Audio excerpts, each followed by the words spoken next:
Guy, one of the things I noticed in practice today is speed, and more speed. This team has it top to bottom. We're learning to use it. I think that's an emphasis of every practice that we have, is to try to get not only crisper and cleaner, but to do it with more speed, and that's an emphasis every time we're on the ice. I talked to you last week, asked if you were getting an inkling of potential line combinations. You thought there were more defensive pairings. Has that changed in the past week? No, I've actually been out. We will get to that. I think it's a good opportunity for everybody to play with everybody, and you'll see individuals, pairs getting synergy together, and we're not too panicking on that yet. That will all play itself out. You've got 3 goaltenders, including last year's ACHA Rookie of the Year, Matthew Madrazo. I talked to PJ Musico.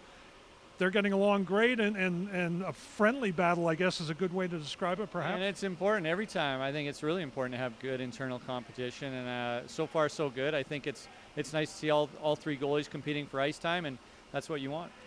Saturday was the 17th, the 1-year anniversary of the big announcement that brought you here to Penn State eventually, and you celebrated by taking the guys out for a little morning exercise. It was a celebration, sure. You know what? We can call it just reaffirming our commitment, and sometimes that is a good way to celebrate. Unfortunately, the downside was Danny Petrick doing an exercise ended up with a broken bone in his wrist, and he's going to be out for a while. Apparently, a freak injury. It wasn't anything combative, or it's just those things happen, and sometimes when you're doing conditioning drills. So very sorry to hear that, but he'll be back, and he'll be a big part of this team.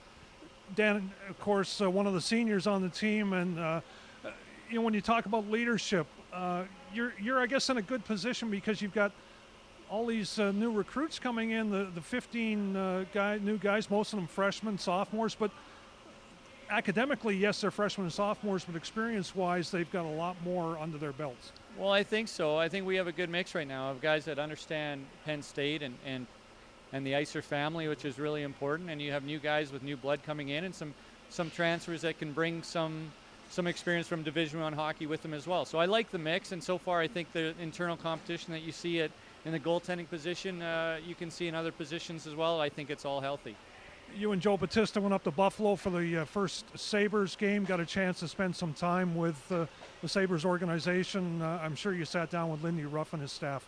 Yeah, it was great. It was a great experience, and really nice to see the changes that they're making to their organization, both in terms of physically in the arena and with some of the coaching staff. It was great to talk to them and bounce ideas off them and vice versa, but I really am impressed with the environment that Mr. Pagula and Kim have created. I think everybody from all the staff on down, administration, they really enjoy what they do there, and it's really nice to see. I'd like to emulate that here at Penn State Hockey. I've seen the reports in the Buffalo media. They're calling it Pagulaville. They kind of stole the name. They did. Well, they deserve to. The excitement there is incredible, and it's funny.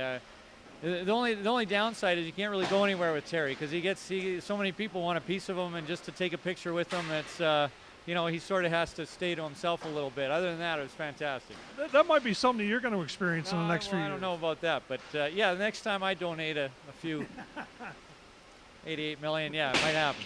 Coach, thanks a lot. Thank you.